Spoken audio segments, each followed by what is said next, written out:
All names in these stories have been changed to protect the identities of those involved. Story 1. Back in the old days, when I was still a young man, life in the village was simple. Everyone knew everyone. The days were filled with farming and chores, and the nights, well, they were quiet, sometimes too quiet. But every once in a while you'd hear stories. Stories that made you think twice about wandering off after dark. And let me tell you, the story I'm about to share is one of those. It happened to my cousin Tommy. One evening, Tommy decided to head out to check on the traps he had set earlier that day. You know, the ones he put out in the deeper part of the forest where even the elders said not to go. It wasn't just about animals there. The place had a strange air to it. People talked about hearing whispers, seeing figures move where nothing should be, but Tommy didn't care. Ghosts don't eat rabbits, he'd laugh. So off he went with his little torch, a stick for poking around, and that same grin on his face. "Don't wait up for me," he called over his shoulder. The rest of us stayed in the house, talking and laughing. The night went on as usual. Hours passed, and eventually we started wondering where Tommy was. It wasn't like him to take this long, even when he wandered off into the woods. Finally, one of my uncles said, "He'll be back, let's not worry." But I kept having this feeling, like something wasn't right. The air felt heavier, the way it does right before a storm. I couldn't explain it, but something was off. When Tommy finally came back, it was past midnight. He stumbled into the house, pale and shaking, with his torch barely flickering. His stick was gone, and so was that grin of his. "Tommy," I said, "what happened?" At first, he just stared at us like he didn't recognize who we were. His hands were trembling so bad he couldn't even hold his torch steady. My grandmother, the wise old woman she was, stepped forward and grabbed his arm. "Speak, boy," she said firmly. And Tommy? He spoke, but the things he said chilled me more than the coldest winter night. He started by saying that he found his traps just fine. 2 rabbits and a bird, not bad for a night's work. He was about to head back when he heard something. A woman crying. Now, in the middle of the forest, hearing a woman cry should have been enough to send anyone running, but Tommy thought maybe someone was lost. So he called out, "Hello, are you hurt?" But the crying didn't stop. It was soft, distant, like it was floating just beyond the trees. Tommy, being Tommy, decided to follow the sound. He walked deeper into the woods, his torch barely lighting the way. The crying got louder, but it still sounded far off, like it was leading him somewhere. Finally, he came to a clearing. There, in the moonlight, he saw her. A woman sitting on the ground with her back to him. Her long hair was messy, covering her face as she sobbed. She was wearing white, and her shoulders shook with every cry. Tommy stepped closer and said, "Miss, are you all right? Do you need help?" She didn't respond. She just kept crying. He reached out to touch her shoulder, and that's when she stopped. Just like that, the crying ended, and the silence hit him like a weight. Slowly, she turned her head to look at him. Tommy said he couldn't describe her face. "It wasn't a face," he mumbled. "Not a real one. It was like it wasn't finished, like someone forgot to give her eyes or a nose. Only her mouth could be seen." And then she stood up. Tommy didn't wait to see what she would do next. He ran. He ran so fast he dropped his stick, his traps, everything. He didn't even realize he was screaming until his throat started to hurt. The forest seemed darker, the trees closer together like they were trying to trap him. He didn't know how he found his way back, but he did. As Tommy finished telling his story, his voice cracked, and he wouldn't look any of us in the eye. My grandmother frowned and grabbed some herbs from her pouch. She started burning them, chanting under her breath, trying to cleanse whatever had followed him. But here's the thing. Tommy wasn't the only one who saw her. That night, as we all tried to sleep, I couldn't stop thinking about what he said.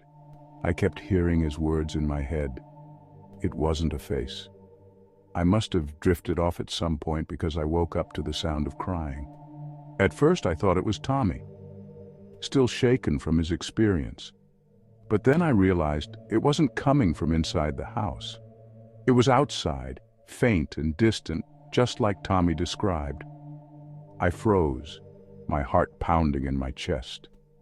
The crying got louder, closer, and then I heard it right outside the door. I didn't dare look. I pulled the blanket over my head and squeezed my eyes shut, praying it would go away. The crying stopped after a while, but I didn't sleep the rest of the night. The next morning, Tommy was gone. We searched the entire village, the fields, the forest, everywhere we could think of. But there was no sign of him. His traps were still in the woods, where he dropped them. But Tommy, it was like he vanished. The elders said we should stop looking, that Tommy had been taken. The forest woman, they whispered. She takes those who are foolish enough to follow her. To this day, I can't forget the sound of that crying. Even now, when the nights are too quiet, I swear I can still hear it, faint and distant, just beyond the trees. Story 2. It happened a long time ago when I was still young and full of energy. Our village was small, surrounded by mountains and forests. Everyone knew everyone, and it felt safe most of the time. But you know, the forest, it was something else. So this one night there was this big gathering at a villager's house. Someone had just gotten married and everyone was celebrating. The fire was big, the food was plenty, and there was music and dancing. Everyone was laughing, having a good time. Even the old folks were in on the fun. I was there too, sitting with my buddies and eating grilled pork like it was my last meal. As the night wore on, the fire started to die down and people began heading home. But me? Nah, I wasn't ready to leave yet. My friend Tim wasn't either. We were the kind of guys who liked to stay out late, even if it meant getting scolded the next morning. Let's go to the rice fields, Tim said suddenly. I want to see if the moon is bright enough to walk without a torch. Now the rice fields weren't far, but they were right at the edge of the forest. Normally, I wouldn't think twice about it, but that night felt different. The air was weird, and the wind was colder than usual. I didn't want to look scared, though, so I nodded. All right, let's go. We grabbed a couple of torches, just in case, and made our way down the dirt path leading to the fields. The moon was out, big and round, casting a silver light over everything. It was bright enough to see without the torches, just like Tim said. We walked along the edges of the fields, talking about random stuff. He kept laughing about something dumb one of our friends did earlier, but I wasn't really paying attention. My ears kept picking up on these little sounds, rustling leaves, twigs snapping. At first, I thought it was just animals, but the noises were too smooth, like someone was following us. "Do you hear that?" I asked. "Hear what?" Tim replied, looking around. "That," I said, stopping in my tracks. The sound of footsteps echoed faintly behind us. Tim shrugged. "It's probably just a wild dog or something." I wasn't so sure.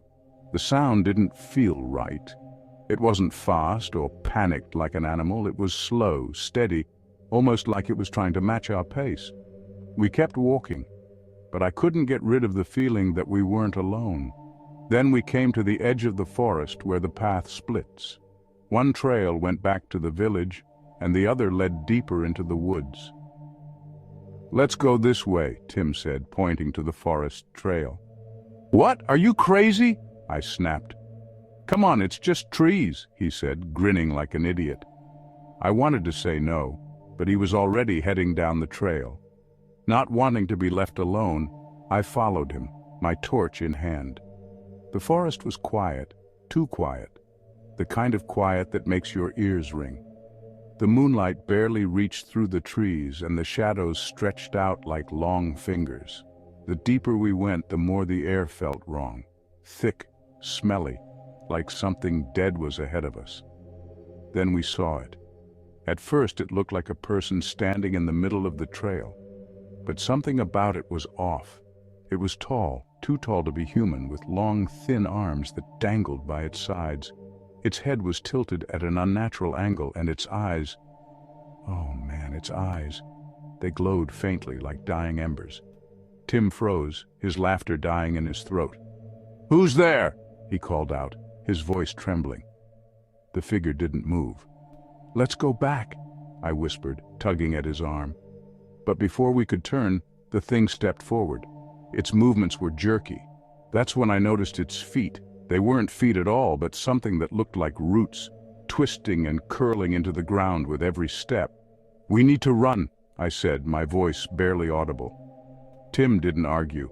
We turned and bolted back down the trail, the sound of rustling leaves and snapping twigs chasing us. I didn't dare look back, but I could feel it behind us, getting closer. When we finally burst out of the forest and into the open fields, the noises stopped. We collapsed onto the ground, gasping for air, our hearts pounding like drums. "What the hell was that?" Tim asked, his face pale. "I don't know," I said, shaking my head. We didn't stay to find out. We ran all the way back to the village, not stopping until we reached the safety of the firelight. The next morning, we told one of the elders what happened. His face went pale, and he told us we were lucky to be alive. "There are things in the forest," he said. "Old things that don't like to be disturbed. You should never have gone there at night." He performed a small ritual for us, just to be safe, but even that didn't erase the fear I felt. To this day, I don't know what we saw that night. Maybe it was a ghost or a spirit or something worse. All I know is that I never went near that part of the forest again. That's it for now. I hope you enjoy this story. If you did, check out more of my videos on the screen above or visit my channel for even more. Don't forget to subscribe for future videos. Stay safe and take care.